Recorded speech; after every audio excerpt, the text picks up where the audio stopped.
In this video I'm taking a detailed look at an Express Lift Alliance MRL. Oh dear. It's the Express Lift Alliance, Otis' generic brand of lift. It's basically Otis going along the lines of, we can't beat generic. Since everything's going generic nowadays, we might as well own our own generic lift companies. So Otis have gone and taken over loads of generic lift companies and merged them into their Express Lift Alliance brand, since Otis owned the Express name after they took over Express in 1997. And for those of you that don't know, Express used to be a real lift company, making proper and incredibly reliable lifts, and Express lifts were ever so awesome. And if Express still made lifts today, I'd be making some of the best lifts. But of course, sadly, that is not happening, and Otis are once again using the Express name for their cheap shit. Totally disgusting. Anyway, as for this video, let's take a detailed look at an Express Lift Alliance MRL, and this is actually not their cheap Gen 2 MRL, nor is this one of their cheap bog standard generics. This is actually a Zeal Zeta lift. Now, Zeal Zeta lift is an MRL traction drive for generic lifts. It's not a complete lift, and this is basically those generic lifts that you come across which look completely crap, look totally generic, look awful inside, has buttons, really bog standard, but when it starts moving, it's actually like 1 meter a second MRL. It actually runs fairly alright. So this is actually basically like your cheap, nasty, bog standard generic lift, but actually using a traction MRL drive, which still runs alright actually, surprisingly. Although I wouldn't actually say it's a good lift, the lift car itself still looks completely bog standard and generic. So then, let's start off by taking a ride in this lift.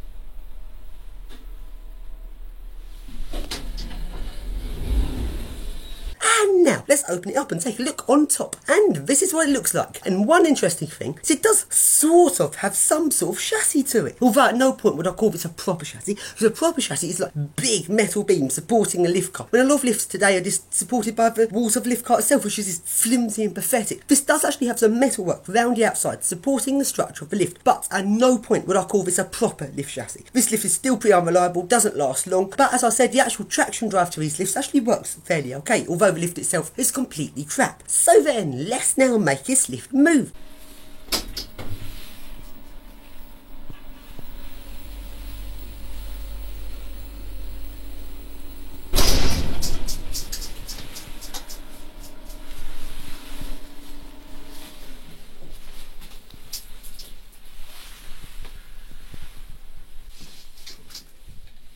And now, this car top control is quite odd actually. 4 buttons, and the bomb button is an alarm, and I pressed it.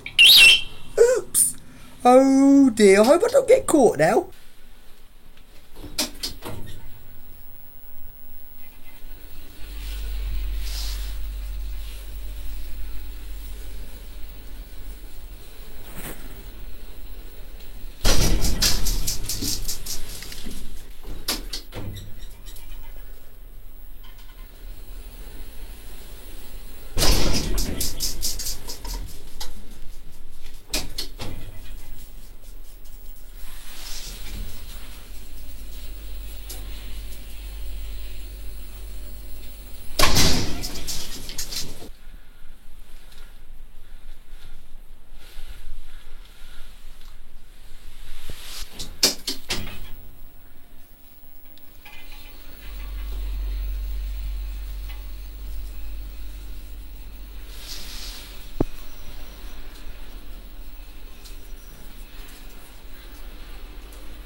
So let's go right up and take a look at the motor.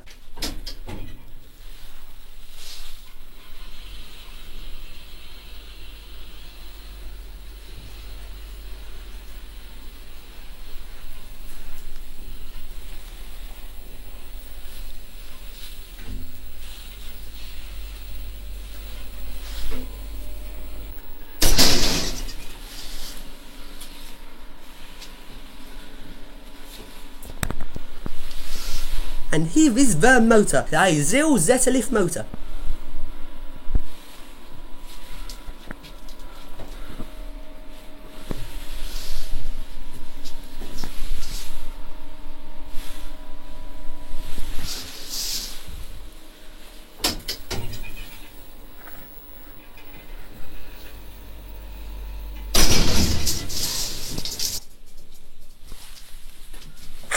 Now let's make this lift move at full speed. So then, open up the door, wait a few seconds, put it onto automatic mode, shut the door and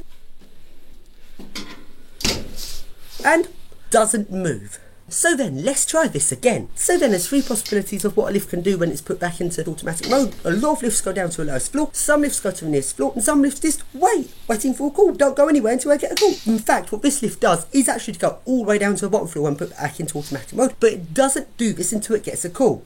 Now that's odd. I've never seen a lift do this before, so it still has to go all the way to the lowest floor to reset, but it waits until it gets a call before doing so.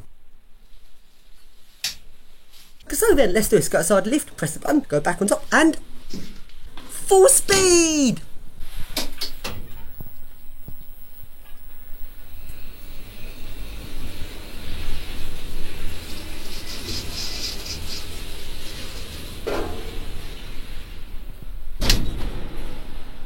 That was fun! Let's try that again!